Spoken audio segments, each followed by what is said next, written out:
अलावा भी 2 थे भैया, पता है हमें। हम ये कह रहे हैं कुछ हुए क्वेश्चन उसमें से, कुछ डाउट तो नहीं है उसमें? चलो पहले हम यही वाला बताते हैं जो अपने ग्रुप में भेजा था एक क्वेश्चन, कि 2 चार्ज अभी जो उसने दिखाया है, कि बोला गया है कि एक मान लेते हैं क्यू चार्ज, किसी बॉडी पे क्यू चार्ज है, ठीक है।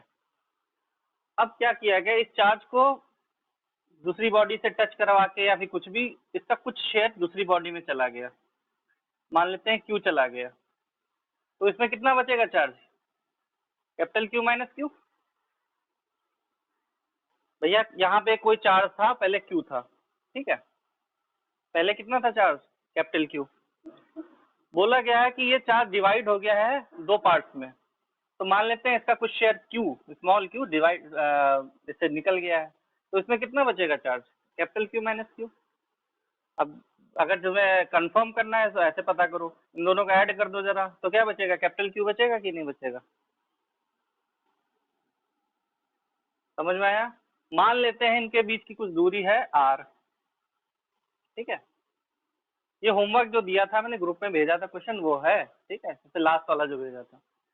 हमसे कहा गया है कि हमें बताओ कि फोर्स की वैल्यू मैक्सिमम होगी, इन दोनों के बीच में जो फोर्स लगेगी वो मैक्सिमम होगी जब Q अपॉन स्मॉल q बराबर 2 हो, यानी force will be maximum between these two charge particles when the ratio capital Q upon small q is equal to 2, ठीक है, ये हमें बताना है। तो जब कहीं मैक्सिमम फोर्स वगैरह की बात आती है तो हमें डिफरेंशिएशन का सहारा लेना पड़ता है। देखो इन दोनों के बीच में कूलॉम लॉ लगाओ, तो कितना हो जाएगा? 1/4πε0। मान लेते हैं एयर में रखे हुए हैं, कहीं भी रखे हुए हैं, उससे कोई मतलब नहीं। Capital Q minus Q multiply by Q upon R square, ठीक है। ये फोर्स है इन दोनों के बीच में। अब फोर्स फोर्स किस पे डिपेंड करेगी? आर पे, ठीक है। फोर्स किस पे डिपेंड करेगी? आर पे। अब हमें बताना है एफ मैक्सिमम, इसकी कंडीशन ये है, जो दोनों के बीच में जो फोर्स लग रही है वो मैक्सिमम कब होगी? जब ये होगा। तो मान लेते हैं, अब देखो जब कोई मैक्सिमम निकालना होता है तो मैंने हालांकि तुम्हें 11th क्लास में भी क्वेश्चंस करवा चुका हूँ, बता भी चुका हूँ चीज़ों के बारे में। मैक्सिमम मिनिमम लगाना पड़ेगा इसमें, 12th में मैथ्स में पढ़ोगे तो आप D F upon D Q कर दो, यानी डिफ्रेंशिएट कर दो फोर्स को चार्ज के रिस्पेक्ट में। कौन से चार्ज के रिस्पेक्ट में? जो चार्ज डिवाइड हुआ है। जो चार्ज कैपिटल क्यू से कितना टुकड़ा निकला था? Small Q. कैपिटल क्यू तो कांस्टेंट क्वांटिटी है ना, स्मॉल क्यू जो है वेरिएबल है। अब देखो ध्यान से, 1/4πε0 और अपॉन आर स्क्वायर, ये सब कांस्टेंट क्वांटिटी हम मान के चल रहे। आर भाई जो है, आर जो है इसको हमने मान लिया कांस्टेंट है। कैपिटल क्यू स्मॉल क्यू पे प्रूफ करना है ना हमें, चार्ज के बेसिस पे, तो मान लेते हैं सब चीजें कांस्टेंट है, बचेगा क्या? ठीक है, इसको डिफरेंशिएट करना पड़ेगा। अभी फोर्स की वैल्यू ऐसे लिखते हैं। अब हमें क्या करना है, फोर्स विल बी या फिर फोर्स एफ मैक्स, तो मैथ्स में एक एप्लीकेशन होती है मैक्सिमा मिनिमा, मैथ्स में पढ़ोगे इस बार, 12th क्लास में पढ़ोगे, तो उसमें बोला जाता है जो भी वेरिएबल क्वांटिटी है उसके रिस्पेक्ट में अगर डिफरेंशिएट कर दो एफ को, फोर्स को डिफरेंशिएट कर दो स्मॉल क्यू के रिस्पेक्ट में और उसको इक्वेट कर दो 0 से, तो जो भी वैल्यू आएगी तो वो हमें बता देगी एफ मैक्स की कंडीशन। ये मैथ्स की एप्लीकेशन है, ये मत कहना सर कहाँ से आया क्यों आया, होती है ये एप्लीकेशन मैथ्स की।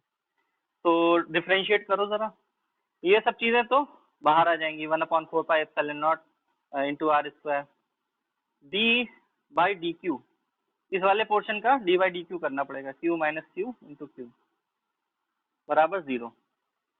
ये पोर्शन तो 0 चला जाएगा, बचेगा क्या? D by D Q capital Q minus Q into Q, इसका डिफरेंशिएशन हमें करना है और 0 पे इक्वेट कर देना है। तो D by D Q Q capital Q minus Q square बराबर 0। यहाँ तक समझ में आया?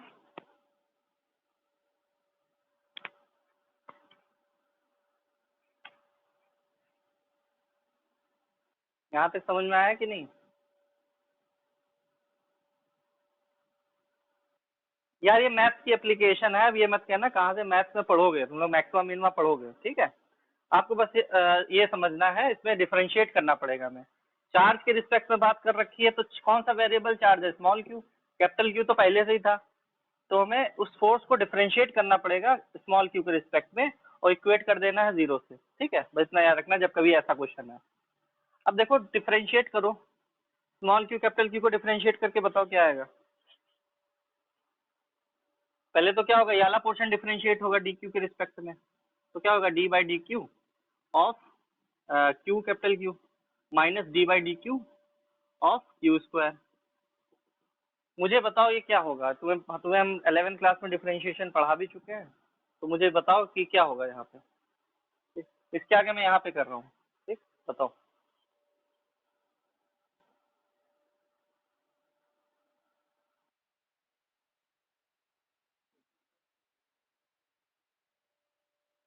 देखो कैपिटल क्यू तो बाहर आ जाएगा भाई, कैपिटल क्यू तो डिफरेंशिएट होगा ही नहीं। वैसे तो इसमें प्रोडक्ट रूल लगता है, वो अभी इतना पढ़ने की जरूरत नहीं है, उसमें मैथ्स की चीजें ज्यादा, मैं डिटेल में नहीं जाऊंगा मैथ्स में। स्मॉल क्यू कैपिटल क्यू में क्या हो जाएगा, कैपिटल क्यू बाहर आ जाएगा, D Q upon D Q 1 हो जाएगा, माइनस इसका डिफरेंशिएशन बताओ भैया, 2 क्यू हो जाएगा। वेरी गुड, ये 11th में सब चीजें बता चुका हूँ। तो क्या हो जाएगा, क्यू इक्वल टू 2 क्यू हो गया, और क्यू अपॉन स्मॉल क्यू बराबर 2 आ गया। यही तो प्रूफ करना था। यानी कि ये कंडीशन जब होगी तब फोर्स क्या होगा, मैक्सिमम होगा। इसका यूज हमने 11th क्लास में कहाँ किया था बताओ, ऐसी ही चीजों का यूज। जब मैं तुम्हें याद हो एक फॉर्मूला पढ़ाया था, जब ये फ्लूइड मैकेनिक्स में फॉर्मूला पढ़ाया था, ये वाला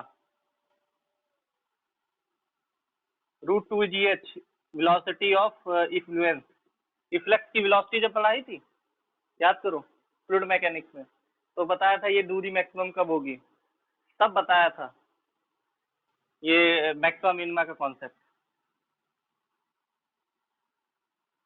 याद आया कुछ?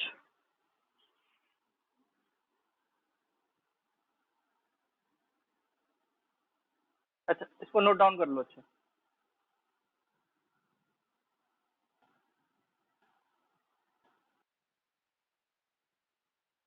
प्रियांशु, क्लियर हुआ डाउट?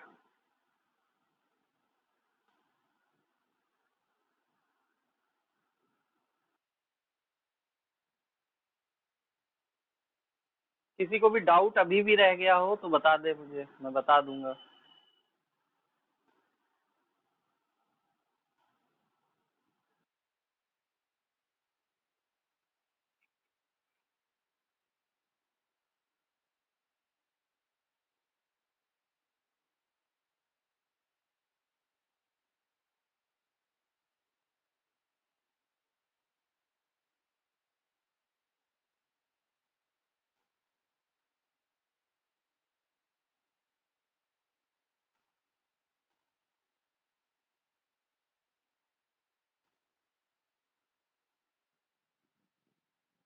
हम्म, कौन बोल रहा है?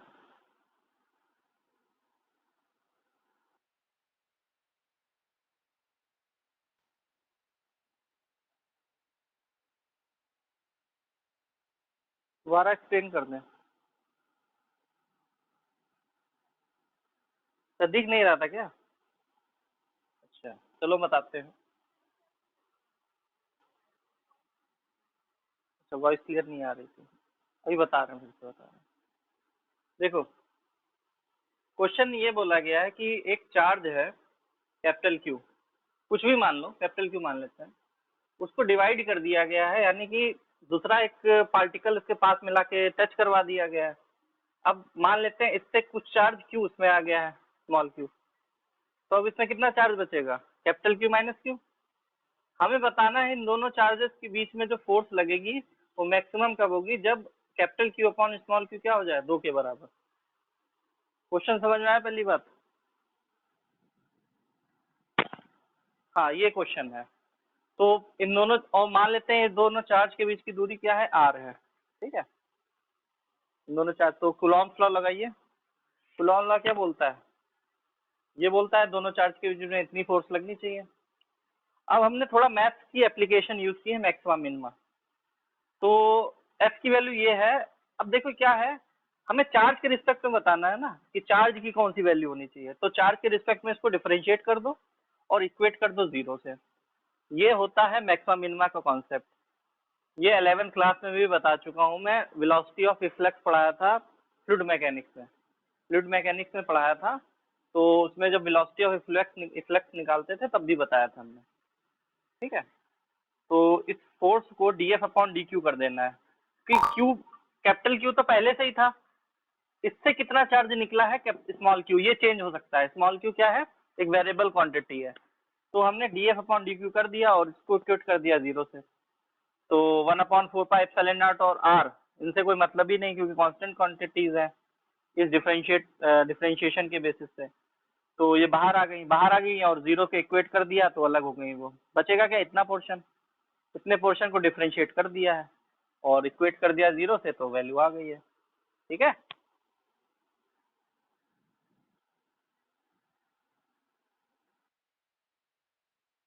अच्छा और भी किसी को डाउट है? क्वेश्चन अच्छा है, ये बहुत अच्छा क्वेश्चन है। अरे हाँ ना बोल दो भाई, वे आगे बढ़े। बाकी किसी को डाउट?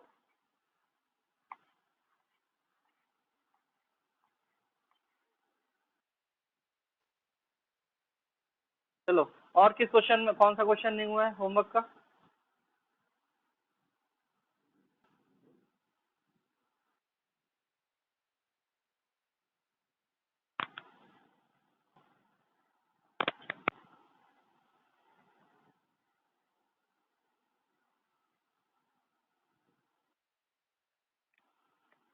अरे और कौन सा होमवर्क नहीं हुआ है भाई, मुझे बताओ ना। है, ऑयल ड्रॉप वाला हो गया है, जो एक मैंने रिंग वाला भेजा था। रिंग, यानी कुछ भी नहीं हुआ है।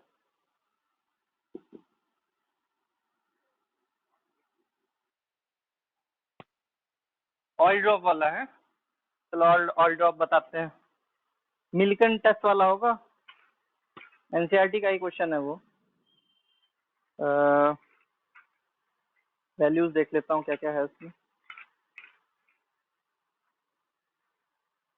An oil drop of 12 excess electrons is held stationary under constant electric field। तो देखो क्या है, एक ऑयल ड्रॉप है जिसमें क्या है 12 इलेक्ट्रॉन्स हैं, एक्सेस इलेक्ट्रॉन, ठीक है, और उसको एक स्टेशनरी इलेक्ट्रिक फील्ड में रखा हुआ है। तो मिल्टन ऑयल ड्रॉप का टेस्ट जो होता है उसमें इलेक्ट्रिक फील्ड को इस तरीके से नीचे की तरफ लिया जाता है। ठीक है, तो बेसिकली चेक करने के लिए यूज होता है कि जो फोर्स लग रही है चार्ज पे वो कितनी लग रही है।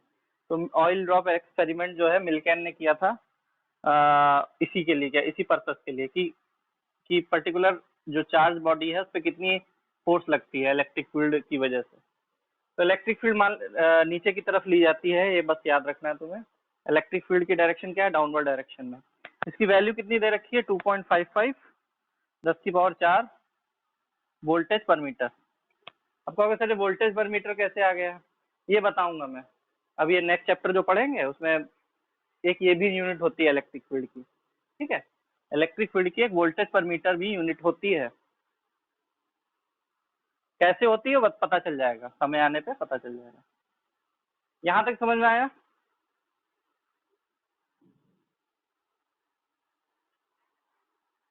क्यों भाई, यहाँ तक तो समझ में आया?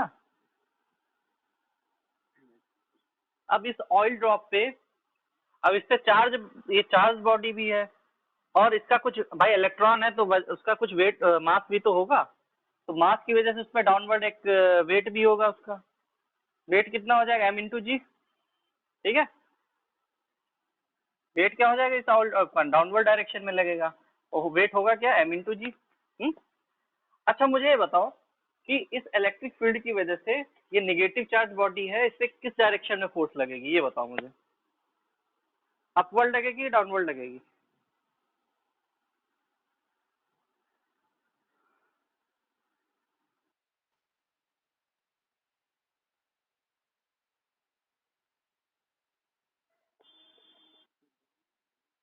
डाउनवर्ड फोर्स लगेगी। अच्छा, और कोई बताओ भाई।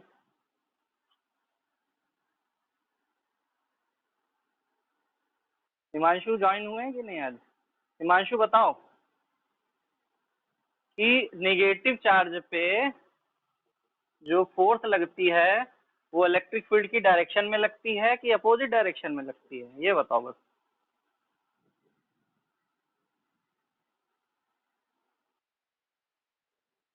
अपोजिट लगती है यार, मैं टॉर्क वाला पढ़ा चुका हूँ ना कि टॉर्क होती थी, मतलब सॉरी इलेक्ट्रिक फील्ड होती थी, डाइपोल रखा जाता था, तो यहाँ पे पॉजिटिव चार्ज लेते थे, यहाँ नेगेटिव, पॉजिटिव पे इस डायरेक्शन में फोर्स लग रही होती थी, नेगेटिव में इस डायरेक्शन में फोर्स लग रही होती थी।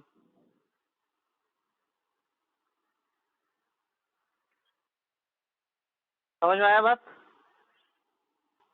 तो कहाँ गया? इतनी बात समझ में आई?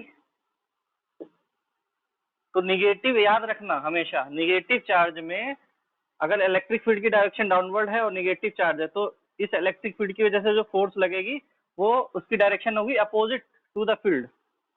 निगेटिव चार्ज में फील्ड के अपोजिट डायरेक्शन में लगती है फोर्स, क्योंकि यह पॉजिटिव चार्ज कहीं होगा तभी तो इलेक्ट्रिक फील्ड ऐसे आ रही होगी नीचे की तरफ, तो पॉजिटिव चार्ज निगेटिव को खींचेगा अपनी तरफ। समझ में आई बात? चलिए अब हाँ, इलेक्ट्रोस्टैटिक फोर्स की जो फॉर्मूला होगा वो क्या होगा?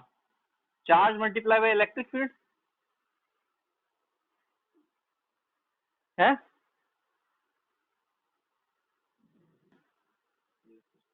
अब देखो इसने क्या बोला है, ऑयल ड्रॉप ऑफ एक्सिस, हमें रेडियस पता करना है।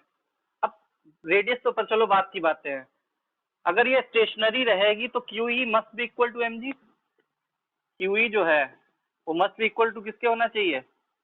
वेट, यानी कि इलेक्ट्रोस्टैटिक फोर्स जो अपवर्ड लग रही है वो must be equal to the downward weight of the drop होनी चाहिए कि भाई?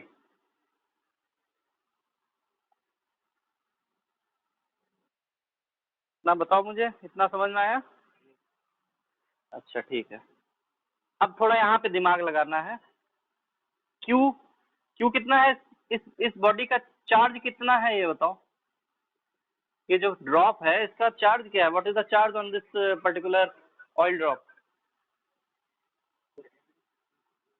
Q is equal to N E होता है फॉर्मूला, ठीक है। और ई, एन ई कैपिटल ई, ये तो चार्ज हो गया भाई। 12 इलेक्ट्रॉन है ना एक्सेस में, तो एक चार्ज आ गया निगेटिव उस पर, ठीक है। तो एन मतलब 12 इंटू इलेक्ट्रॉन, तो 12 इंटू 12 ही कर दे रहा हूँ सीधे। मास कैसे निकालोगे? इस ऑयल ड्रॉप का मास बताओ कैसे निकालोगे?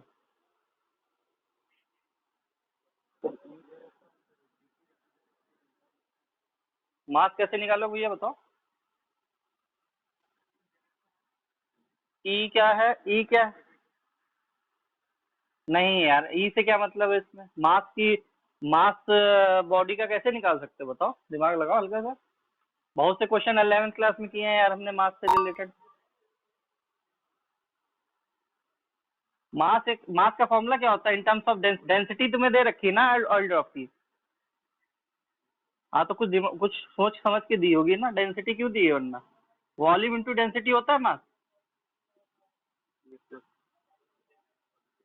वॉल्यूम इंटू डेंसिटी इंटू जी।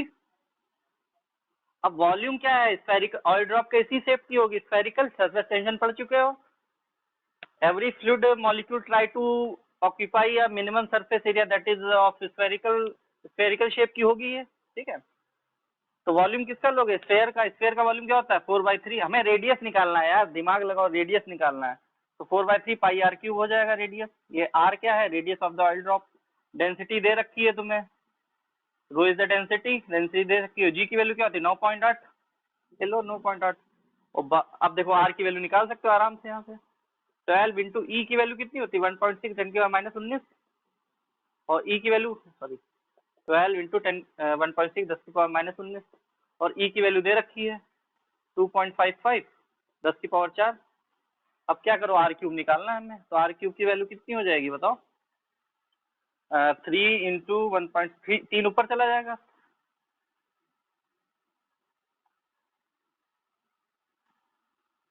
ठीक है, 3 ऊपर चला गया। नीचे क्या क्या चीजें आएंगी? 4 into pi into rho into 9.8, ये आर क्यूब की वैल्यू हो गई। अब इसको इस लंबे चौड़े इसको सॉल्यूशन करना है हमें। 3 इंटू 1.6 10 की पावर -19 2.55 10 की पावर 4 अपॉन 4 पाई की वैल्यू 3.14 ले लो। रो की वैल्यू कितनी दे रखी है भाई? रो की वैल्यू दे रखी है density of the oil drop is 1. अब देखो इसमें बहुत 1.26 ग्राम पर सेंटीमीटर क्यूब दे रखा है, ये दिमाग लगाना है। 1.26 ग्राम पर सेंटीमीटर क्यूब, तो इसको किसमें कन्वर्ट करना पड़ेगा हमें? एसआई यूनिट में। तो 1.26 ग्राम को किसमें कन्वर्ट करो? किलोग्राम में। -3 हो जाएगा। और नीचे क्या सेंटीमीटर माइनस क्यूब है, तो सेंटीमीटर अपॉन में सेंटीमीटर माइनस यानी अपॉन में सेंटीमीटर क्यूब है, इसको किसमें कन्वर्ट करना पड़ेगा? मीटर क्यूब में। तो क्या होगा, सेंटीमीटर को मीटर में कन्वर्ट करो, 10 की पावर -2 की पावर 3। ठीक है यार, बेसिक मैथ्स है, इसको समझो इस चीज को। इंटू 9.8, तो क्या हो जाएगा? 3 इंटू 1.6 10 की पावर -19 2.5 10 की पावर 4 4 इंटू 3.14, ये 1.26 है, और 10 की पावर -3 है। नीचे क्या 10 की पावर -6 हो जाएगी, ऊपर जाएगा तो प्लस में 6 हो जाएगा। ठीक है, और प्लस 9.8 सॉरी मल्टीप्लाई बाय 9.8, तो 3 इंटू 1.6 10 की पावर -19 10 की पावर 4 अपॉन 4 मल्टीप्लाई 3.14, ये कितना हो जाएगा भाई? 1.26 10 की पावर 3 यानी 126 है कि नहीं? और इसको सॉल्व कर लो यार। अब 9.8 नहीं 10 की पावर 3 हो जाएगा, तो 1260 हो जाएगा। अब इसको सॉल्व कर लेना, ठीक है, फिर वैल्यू बताना मुझे। यहाँ तक पहले नोट कर लो, कुछ डाउट हो तो पूछ लो।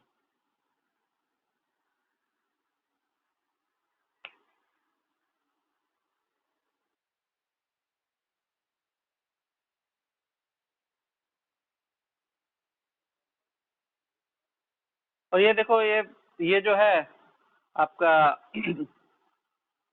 ये जो 12 भी मल्टीप्लाई में आएगा ना, इधर देखो 12 रह गया, 12 भी मल्टीप्लाई में कर देना। ठीक है, तो एल तो रह ही गया ना। अब सॉल्व कर लेना, इसको सॉल्व कर लेना, घर के लिए दे रहा हूँ, इसको घर पे सॉल्व करना। ठीक है, इसको घर पे सॉल्व करना, आंसर बताना मुझे। आर की वैल्यू जो आ रही है वो लिख दे रहा हूँ मैं। आर की वैल्यू जो आ रही है वो आ रही है भैया 0.0981 मल्टीप्लाइड बाय 10 की पावर -5 मीटर। ठीक है, इसको घर पे सॉल्व करना। बाकी मैंने तरीका बता दिया है।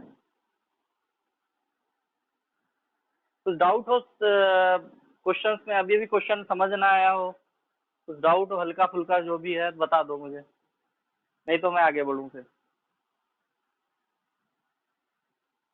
आसान है यार, बस फोर्सेस को क्या कर दिया हमने, इक्वेट कर दिया है।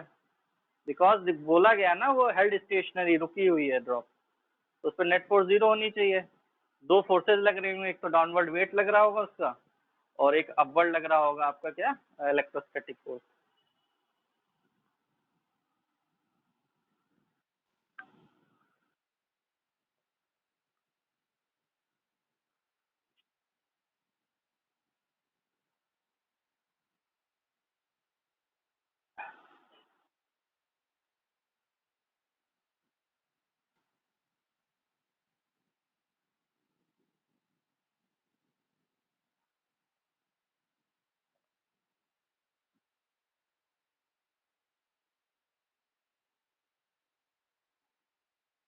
अंशिका समझ में आया तुम्हें?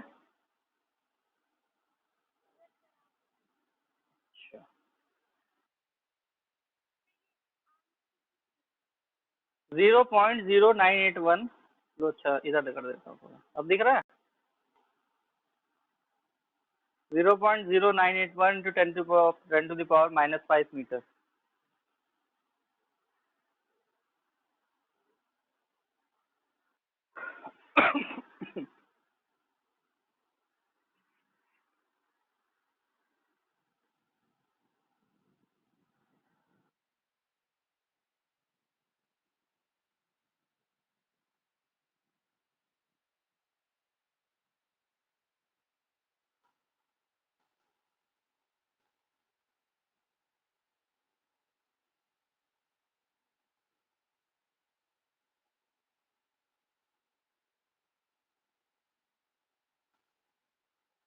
अच्छा, एक क्वेश्चन और बचा है, फिर वो भी बता देते हैं।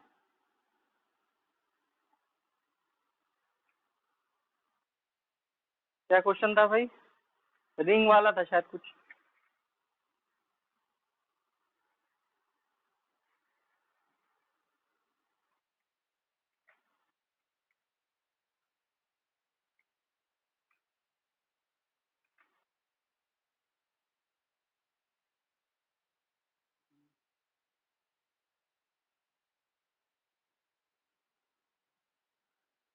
लिख लेना तो बता देना मुझे।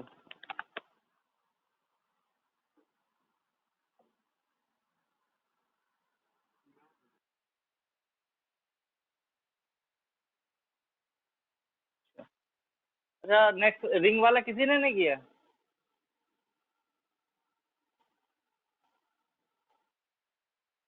ट्राई किया था, हुआ?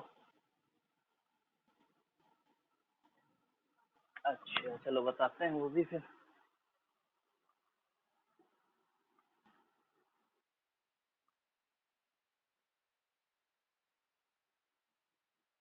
तो बोला गया है भाई, a charge is distributed uniformly over a ring of radius A. ठीक है, एक कोई रिंग है, रिंग तो समझते हो ना, कड़ा, कड़ा टाइप का। तो इस टाइप की कुछ रिंग ले लेता हूँ मैं। थोड़ा मैं टेढ़ी करके लिख ली है मैंने, ऐसे ऐसे लिख देता हूँ। ठीक है, ये कुछ रिंग है हमारी। इसका रेडियस क्या है? ए है, दे रखा है, बोला गया है उसमें। इसका रेडियस क्या है? ए। रिंग में बना देता हूँ सही से, प्यारी सी।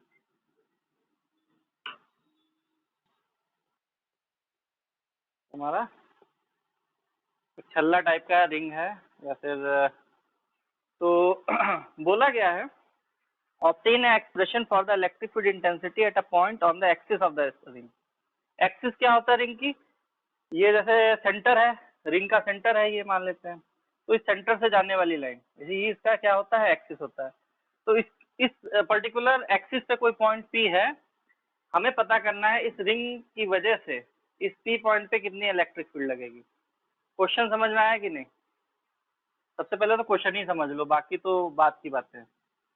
ए रेडियस है इस रिंग का। क्वेश्चन समझ में आया?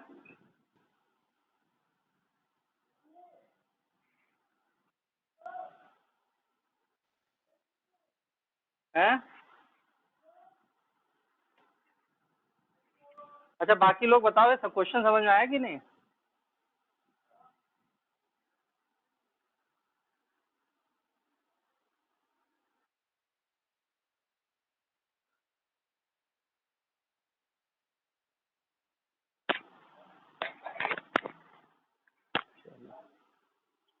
अब मैं क्या कर रहा हूँ, मान लेते हैं, देखो अब क्या है, इस पे रिंग पे क्या कैसा चार्ज होगा? लाइन चार्ज होगा भाई। रिंग कोई 3D स्ट्रक्चर तो है नहीं।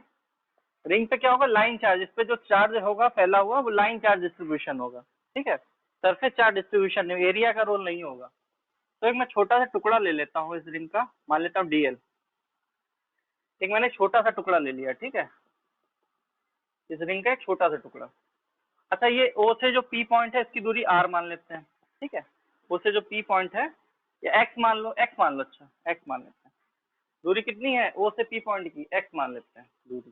ठीक है, अब डीएल इस टुकड़े से दूरी पी पॉइंट की क्या? अब डीएल क्या करेगा? ये टुकड़ा, इस टुकड़े पे कुछ चार्ज होगा, ये चार्ज क्या करेगा? पी पॉइंट पे कुछ इलेक्ट्रिक फील्ड लगाएगा। तो उस इलेक्ट्रिक फील्ड की जो डायरेक्शन होगी वो कैसी होगी? कुछ ऐसी होगी, इधर जा रही होगी ये electric field. D electric field है सपोज। इस टुकड़े की वजह से, अब टुकड़े बाई चार्ज तो पूरा फैला हुआ है, इस टुकड़े पे भी कुछ पर्टिकुलर चार्ज होगा। इस चार्ज की वजह से इस पी पॉइंट पे इलेक्ट्रिक फील्ड क्या लग रही है? डी लग रही है। ठीक है, मान लेते हैं इस टुकड़े से दूरी पी पॉइंट की कितनी है? आर है। कितना समझ में आया?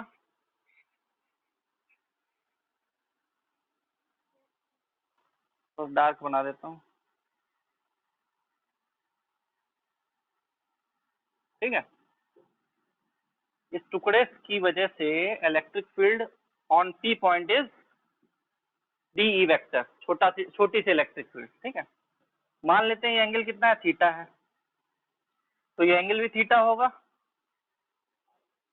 क्यों होगा थीटा भैया? वाला एंगल बताओ। ये एंगल थीटा है तो ये एंगल थीटा क्यों होगा? Very good.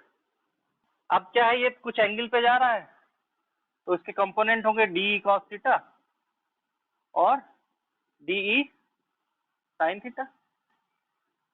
ठीक है, अब ये तो इस टुकड़े की बात हो गई। अब एक टुकड़े से हम क्या पता कर पाएंगे, कुछ नहीं पता कर पाएंगे। तो हमने ठीक एक पैरेलल इसके डायमेट्रिक इसके अपोजिट डायरेक्शन में हमने एक और टुकड़ा ले लिया इसी सेम साइज का, डीएल साइज का ही। अब इस डीएल साइज की, अब भाई इसके जस्ट अपोजिट में होगी है, अगर जैसे कोई छल्ला है, ऐसे मैं दिखाता हूँ। अभी तो मैं एक रिंग दिखाता हूँ, रिंग तो नहीं है, डिस्क है, तो समझ में आ जाएगा उसको।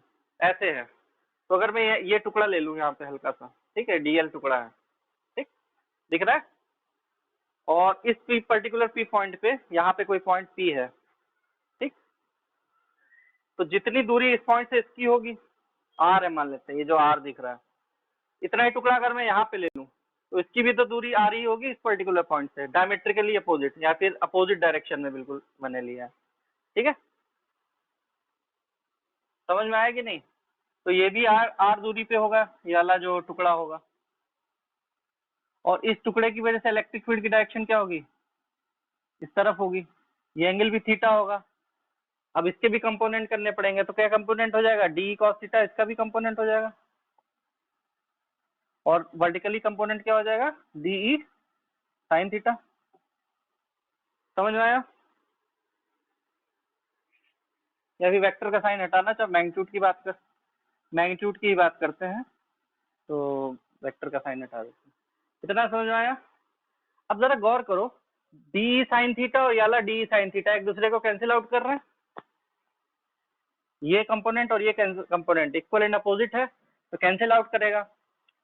बच ऐसे ही में अगर मैं जितने भी डायमेट्रिकली अपोजिट टुकड़े लूंगा तो उसमें सब हमेशा यही होगा, जितने साइन थीटा वाले कंपोनेंट होंगे वो एक दूसरे को कैंसिल आउट ही कर रहे होंगे। ठीक है, इमेजिन करके देखना, मैंने दो लेके किए हैं, अगर मैं ऐसे टुकड़े लेके करूं और यहाँ पे इसी एक्सिस पे कोई पॉइंट लूंगा तो जितने भी साइन थीटा वाले कंपोनेंट होंगे वो अपने आप को कैंसिल कर रहे होंगे, because they are equal and opposite. जितने भी कॉस थीटा वाले कंपोनेंट होंगे वो एक्सिस की डायरेक्शन में होंगे, इस डायरेक्शन में डी कॉस थीटा वाले कंपोनेंट होंगे। इसका मतलब क्या हुआ कि इलेक्ट्रिक फील्ड किसकी वजह से है, डी कॉस थीटा वाले कंपोनेंट की वजह से। ठीक है, तो नेट इलेक्ट्रिक फील्ड क्या हो जाएगी, डीई सॉरी ई, ये किसके बराबर हो जाएगी, हमें इंटीग्रेशन करना पड़ेगा डीई कॉस थीटा का। डी कॉस भाई डी कॉस थीटा ही हर कंपोनेंट का आएगा, एक्सिस की डायरेक्शन में कितने कंपोनेंट आएंगे, डी कॉस थीटा। अब मैंने दो ही टुकड़े तो लिए हैं, बाकी टुकड़े भी तो लेने होंगे, तो उनकी वजह से जितने भी कंपोनेंट होंगे डी कॉस थीटा ही होगा एक्सिस की डायरेक्शन में। इसीलिए हमें सभी डी कॉस थीटा कंपोनेंट का क्या करना पड़ेगा, इंटीग्रेशन करना पड़ेगा। कहाँ से कहाँ, जीरो से जो भी लेंथ होगी इस पर्टिकुलर रिंग की, एल है मान लेते हैं लेंथ इसकी। अब लेंथ एल इक्वल टू क्या होगी, इस रिंग का जो एल होगा या फिर लेंथ होगी वो किसके बराबर होगी बताओ।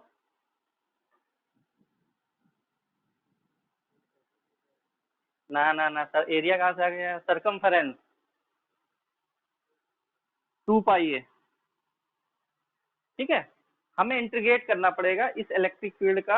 अगर मुझे नेट इलेक्ट्रिक फील्ड इस पी पॉइंट पे चाहिए तो हमें इंटीग्रेट करना पड़ेगा डी कॉस थीटा के कंपोनेंट का। बिकॉज क्या है भाई, दो ही टुकड़ों की वजह से तो अभी ये आई है D cos theta plus D cos theta. बाकी को क्या आप छोड़ दोगे, बाकी टुकड़े भी तो होंगे, इसमें और सारे टुकड़े भी बन सकते हैं, क्योंकि मुझे पूरे रिंग की बात करनी है ना। समझ में आई बात। तो डी कॉस थीटा का इंटीग्रेशन करना पड़ेगा जीरो से पूरी लेंथ का, यानी कि 2 पाई है।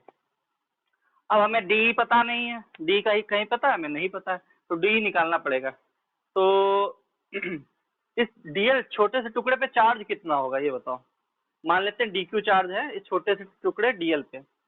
Late D Q be the charge on DL. भाई इस पूरे टुकड़े पे कितना चार्ज है, सॉरी पूरे रिंग पे कितना चार्ज है, क्यू मान लेते हैं। तो इस छोटे से टुकड़े पे चार्ज कितना होगा, तो देखिए मान लेते हैं इसकी जो चार्ज क्या है, यूनिफॉर्मली डिस्ट्रीब्यूटेड है। तो लेमडा, जब कोई लीनियर डिस्ट्रीब्यूशन ऑफ चार्ज होता है तो क्या होता है, लेमडा आता है। लेमडा की वैल्यू क्या होती है भैया, क्यू अपॉन लेंथ, एल की वैल्यू कितनी, 2 पाई ए। क्यू अपॉन एल क्या होता है, लेमडा। लेमडा तो कांस्टेंट रहेगा ना। अगर मैं किसी पर्टिकुलर लेंथ की मैं चार्ज पता करना चाहता हूँ तो उसको डीएल उतने लेंथ को मल्टीप्लाई करना पड़ेगा। Q upon 2 pi is the constant quantity. इसलिए अगर मुझे किसी भी लेंथ पे चार्ज चाहिए तो हमें उसी टुकड़े को मल्टीप्लाई करना पड़ेगा। अगर मुझे पूरी पूरी ही लेंथ पे चार्ज चाहिए यानी पूरी रिंग पे चार्ज चाहिए तो क्या करना पड़ेगा, 2 पाई ए से मल्टीप्लाई करना पड़ेगा। कैंसिल आउट हो गया, क्यू मिल गया, टोटल चार्ज मिल गया मुझे, ठीक है। लेकिन हमें पूरे पे थोड़ी ना चाहिए, पूरे तो हमने मान के रखा है क्यू है, स्मॉल क्यू। हमें छोटे से टुकड़े पे चार्ज चाहिए, ठीक है। तो मान लेते D Q is the smaller charge on the DL element. तो डीएल एलिमेंट में कितना चार्ज होगा, लेमडा मल्टीप्लाई बाई उस पर्टिकुलर टुकड़े की जो लेंथ होगी, यानी कि Q upon 2 pi A multiply by DL. कितना समझ में आया? ये बोर्ड का क्वेश्चन है, समझे? अरे यार ऐसे समझो ना, जैसे ये है, ये रॉड है, रॉड पे मास बराबर बटा हुआ है, तो मास पर यूनिट लेंथ निकाल लो इसकी।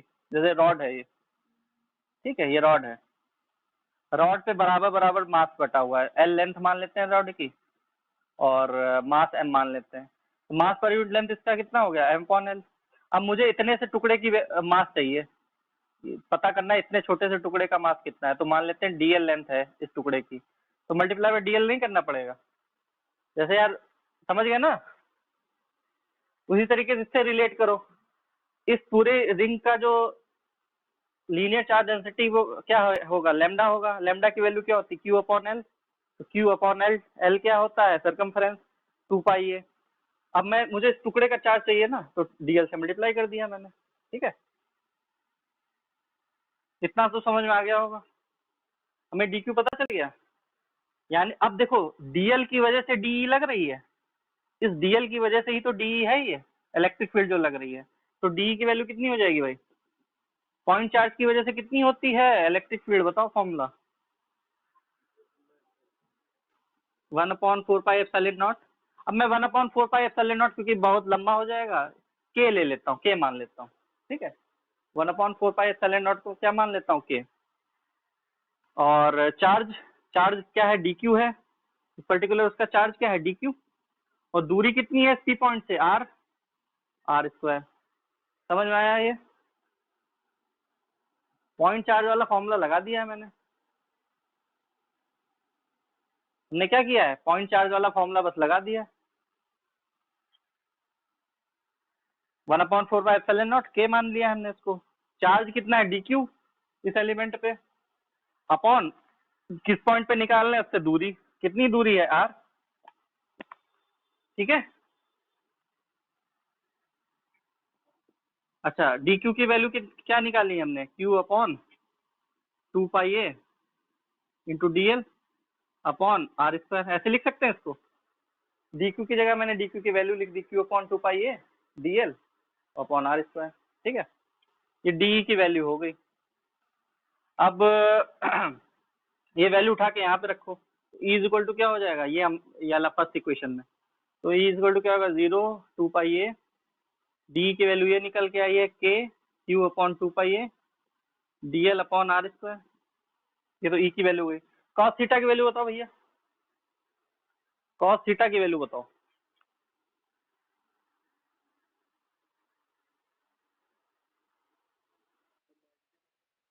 ना ना ना ना, कॉस थीटा की वैल्यू बताओ भैया।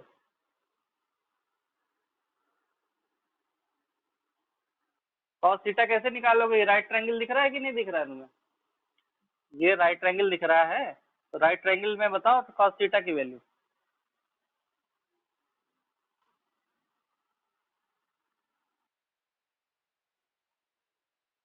X upon perpendicular, sorry, base upon hypotenuse होता है ना, एक्स अपॉन आर। ऐसा ही तुम्हें डेरिवेशन सेम, ऐसा ही सेम डेरिवेशन तुम्हें मैग्नेटिक फील्ड में करने को मिलेगा, ऐसा ही डेरिवेशन, बस वहां पे बस चीजें बदल जाएंगी, कुछ और हो जाएंगी। यहाँ पे मैग्नेटिक फील्ड आ जाएगी, सेम डेरिवेशन है, और बोर्ड एग्जाम का बहुत अच्छा क्वेश्चन बनता है उससे। मैग्नेटिक फील्ड में सेम रिंग दिखेगी तुम्हें, सेम एक्सिस लाइन पे निकालने में सेम यही चीज करनी होगी, तो यहीं पे क्लियर कर लो, बस ये सब चीजें नहीं होंगी, चार्ज डेंसिटी वगैरह, समझ रहे हो। तो इसको अभी अगर क्लियर कर लेते हो तो आगे दिक्कत नहीं होगी। एक्स अपॉन आर आ जाएगा कॉस थीटा की जगह। इतनी बात क्लियर है? चलो इसके आगे बताते हैं, क्लियर ही होगी बात। अब जरा देखो, के कांस्टेंट क्वांटिटी, क्यू कांस्टेंट है, टू कांस्टेंट क्या है, हमने अब मुझे हम डिफरेंशिएट किसके टर्म में कर रहे हैं, हम 2 पाई ए के टर्म में, यानी लेंथ के कर रहे हैं ना, यानी डीएल का हमें काम है। बाकी सब चीजें क्या ले रहे हैं, हम कांस्टेंट ले रहे हैं, तो बाकी सब चीजें क्या आ जाएंगी, बाहर आ जाएंगी। तो के Q upon 2 pi A R cube upon में हो जाएगा, और इंटू एक्स, ये सब चीजें क्या आ गई, बाहर आ गई। ठीक है, एक्स आर क्यूब क्यू के 2 पाई ए, ये सब क्या चीजें बाहर आ गई। डिफरेंशिएट क्या हो रहा है, केवल डीएल, सॉरी डिफरेंशिएट बता रहा हूँ, इंटीग्रेट क्या हो रहा है, डीएल ही तो इंटीग्रेट कर रहा है।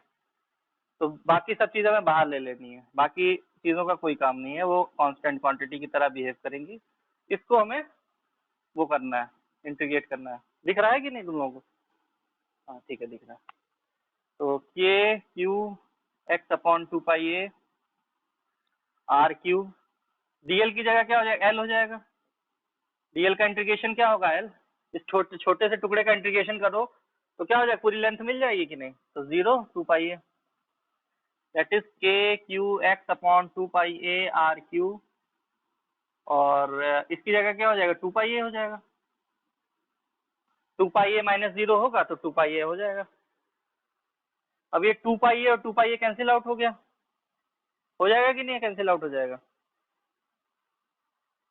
क्यों भाई, 2 पाई ए 2 पाई कैंसिल आउट हो गया, बचेगा क्या, K Q X upon R Q. यहाँ तक समझ में आया?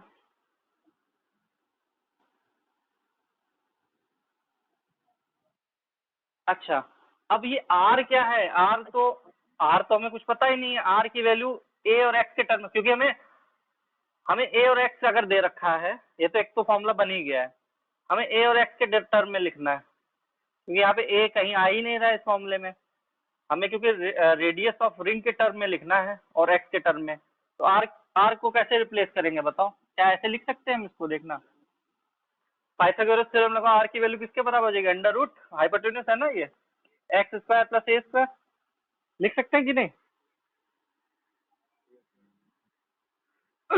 इतना समझ में आया? तो यहाँ पे क्या हो जाएगा, एक्स स्क्वायर प्लस ए स्क्वायर 3/2 हो जाएगी पावर, अंडर रूट है ना, आर की वैल्यू अंडर रूट यानी कि 1/2, तो इसको ऐसे लिख सकते हैं, एक्स स्क्वायर प्लस ए स्क्वायर की पावर 3/2।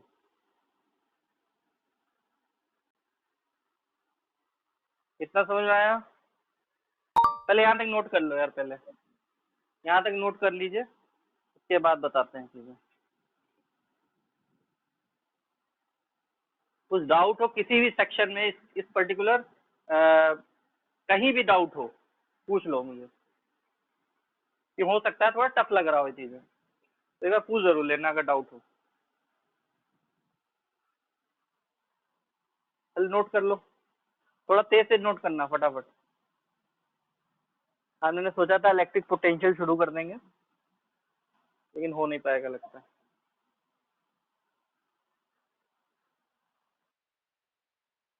चलिए फटाफट नोट करो।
नोट हो गया? अरे स्क्रीनशॉट ले लो। चलो अब इसके आगे मैं बता रहा हूँ, ठीक है। अब देखिए यहाँ पे देखिए, अब क्या होता है, x की वैल्यू जो है a से बड़ी होती है काफी, तो x, भाई मैं मान के चल रहे हैं x की वैल्यू क्या है, एक्सिस पे जो पॉइंट है हम बहुत दूर ले रहे हैं, तो x क्या है, a से बहुत बड़ा है, तो a को निगलेक्ट करना है हमें। वैसे जनरल फॉर्मूला तो ये आ गया हमारा, लेकिन अगर इन केस x की वैल्यू क्या हो, बहुत बड़ी हो a से, एक तो फॉर्मूला है ही है, ठीक है। अगर x की value if x is quite larger than a, तो क्या हो जाएगा formula, k Q X upon x square plus a को निगलेक्ट कर सकते हैं, तो ये क्या हो जाएगा, into 3/2, that means k Q X upon x की पावर क्यू, तो बचेगा क्या, k Q upon x square, तो 1/4 पाई एप्सिलॉन नॉट, के की वैल्यू क्या थी, 1/4 pi epsilon not Q upon x square. तो इलेक्ट्रिक फील्ड का जो फॉर्मूला आ गया वो क्या आ गया, ये फॉर्मूला किसकी तरह बिहेव कर रहा है, पॉइंट चार्ज की तरह बिहेव कर रहा है कि नहीं। ऐसा हो मानो कि पॉइंट चार्ज कहाँ पे रखा हो, सेंटर पे, ये क्यू चार्ज है कहाँ कंसंट्रेटेड हो, सेंटर पे, तो इलेक्ट्रिक फील्ड जो आ रही है किसकी तरह आ रही है, उसी तरह आ रही है कि नहीं आ रही है। देखो x is the distance, centre से डिस्टेंस है एक्स, और क्यू क्या है, पॉइंट चार्ज, वो सॉरी पॉइंट चार्ज बता रहा हूँ, इस पूरी रिंग का चार्ज है। इलेक्ट्रिक फील्ड का ये वाला फॉर्मूला आ गया। हमें क्वेश्चन में बोला गया ना, hand show that for points at larger distance from the ring, यानी कि एक्स काफी बड़ा हो जब ए से, it behave like a point charge. तो अब ये देखो पॉइंट चार्ज का ही फॉर्मूला आ गया कि नहीं आ गया, तो यही हमें प्रूफ भी करना था, हमारा प्रूफ हो गया। समझ में आ गया? चलो नोट डाउन कर लो उसको फटाफट।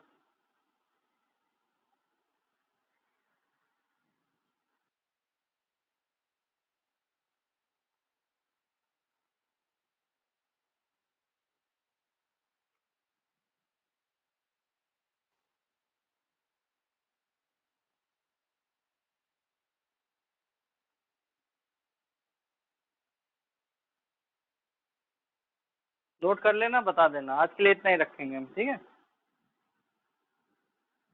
आज के लिए हम इतना ही रखेंगे। कल हम नया चैप्टर शुरू करेंगे। क्वेश्चंस जो है मैंने कहे थे कि मैं दे दूंगा, वो आज मैं बना नहीं पाया, बना क्या, वो मैं फोटो आपको सेंड करूंगा, उसमें टिक लगा दूंगा, ये क्वेश्चन आपको करने हैं, ठीक है। वो आपको कल मिल जाएंगे सभी लोगों को, ग्रुप में ही सेंड कर दूंगा सबको, ठीक है। चलो आज के लिए इतना ही रखते हैं, ठीक है। चलो ठीक, बाय बाय।